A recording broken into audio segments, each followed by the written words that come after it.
নমস্কার, কেমন আছেন সবাই? আমার নতুন একটা ভিডিওতে আপনাদের সকলকে ওয়েলকাম জানাই। আশা করি সবাই অনেক ভালো আছেন। তো আজকের ভিডিওটা একটু অন্যরকম হচ্ছে। বেশ অনেক দিন পর বলতে পারেন একটা বড় নিমন্ত্রণ পেয়েছি। তাই আর দেরি না করে আমরা সকলেই বেরিয়ে পড়েছিলাম নিমন্ত্রণের বাড়ির উদ্দেশ্যে।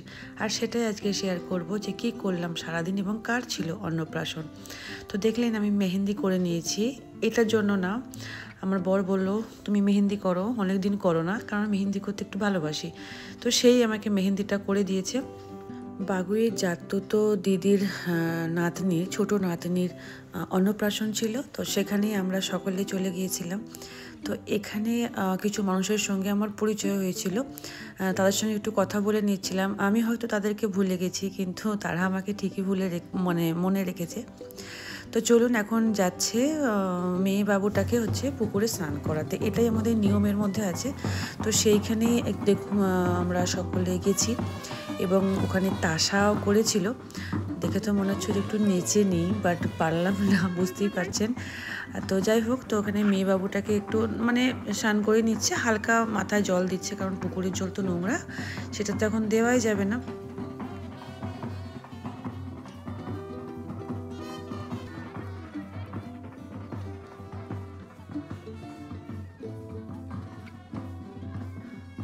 গ্রামের বাড়িতে যেটা আমি দেখেছি, পুকুর নালা তো অনেক থাকে আমাদের, কিন্তু সেখানে দেখবেন সব পুকুরে যেখানে জনবসতিটা বেশি আছে, বিশেষ করে শহরে যেখানে আমরা থাকি, যেখানে ধরুন জনবসতি বেশি আছে, সেই জায়গাগুলোতে পুকুরের জল একদমই ভালো নয়, নোংরা। গ্রামের দিকে জলগুলো তবুও অনেক পরিষ্কার, সেইগুলোই যেগুলো একদম মাঠের মাঝখানে, ওই সেচ বিকাশের জন্য যেগুলো কাজে লাগানো হয়। আমি গ্রামেই খেলেছি, গ্রামেই বড় হয়েছি। আমার শ্বশুর বাড়ি, বাবার বাড়ি দুটোই কিন্তু গ্রামে।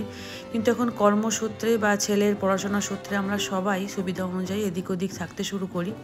কিন্তু সত্যি কথা বলতে গেলে কি, গ্রামের মধ্যে একটা আলাদাই টান, একটা অনুভূতি নিজের মধ্যে ভীষণভাবে টানে, যেটা আমাকে প্রচণ্ডভাবে টানে, এবং আমার ছেলেও কিন্তু প্রচুর ভালোবাসে এখানে আসতে।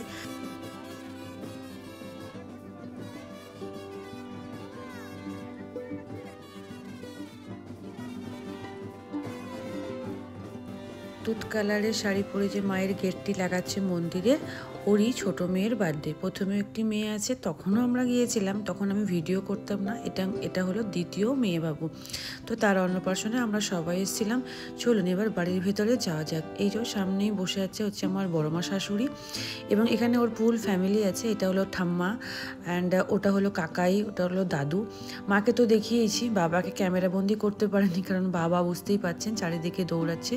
এটা আশা করি দাদু হবে, কারণ এখানে আমি সকলকে ঠিক ভালোভাবে চিনি না, তবু এটা দাদুই হবে। আর আমাদের একটা নিয়ম আছে, সোনা একদিকে আর বই দেয়। তো এই মেয়ে বাবুটা কী ধরলো বুঝতেই পারলাম না, সরিয়ে নেওয়া হয়েছিল। তো কী ধরেছিল আমি সেটাও বলতে পারবো না, ক্যামেরাটা তো কই বন্দি হয়নি এখানে কী ধরেছে, ও খালি দেখতেই থাকছিল। আর এখানে ওদের একটা ফ্যামিলি ফটোশ্যুট হচ্ছিল। ওর কাকাই বড়, যখন মেয়েবাবুটা হয় তাকেও ঠিক এইভাবেই টেক কেয়ার করেছিল। ভীষণ ভালো ছেলেও, যে দুজনকে এত সুন্দর করে, বড় বাবুটাকেও দেখেছিল, ছোট বাবুটাকেও। মা বাবা তো অন্য কাজে ব্যস্ত আছে, তাই না?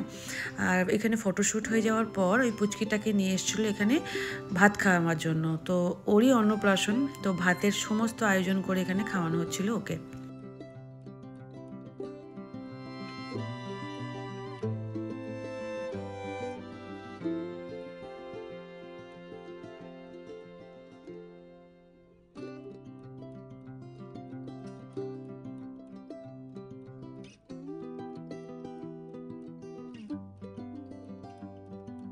এই যে এটা হলো আমার এক দেওর, ও যে বাচ্চাটাকে টানছে ওটা হচ্ছে বড় মেয়ে, আর ওই ছোটো মেয়ের তো অন্নপ্রাশন দেখালাম। এবার আমাদের খেতে যাওয়ার পালা, কারণ বাড়ি ফিরতে হবে, আবার অতটা ব্যান্ডেলি যেতে হবে। বাট তার আগে অন্য কিছু পরিকল্পনা আছে, দেখা যাক কতটা কি করতে পারি, সেটাই শেয়ার করব।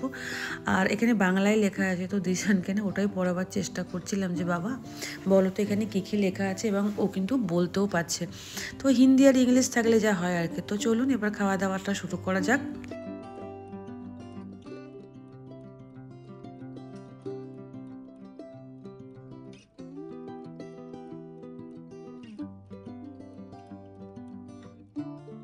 ব্যাস খাওয়া দাওয়া হয়ে গেছে, এবার বাড়ি ফেরার পালা। তো বাড়ি ফেরার আগে একবার শাশুড়ি মার সাথে দেখা করে তারপরেই হচ্ছে বাড়ি ফিরবো।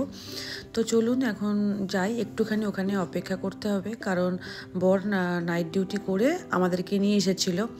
তো তাড়াতাড়ি বাড়ি না গেলে তার কষ্ট হবে। আর এই যে আপনার সাথে গল্প করতে করতে শ্বশুরবাড়ি চলে এসেছি।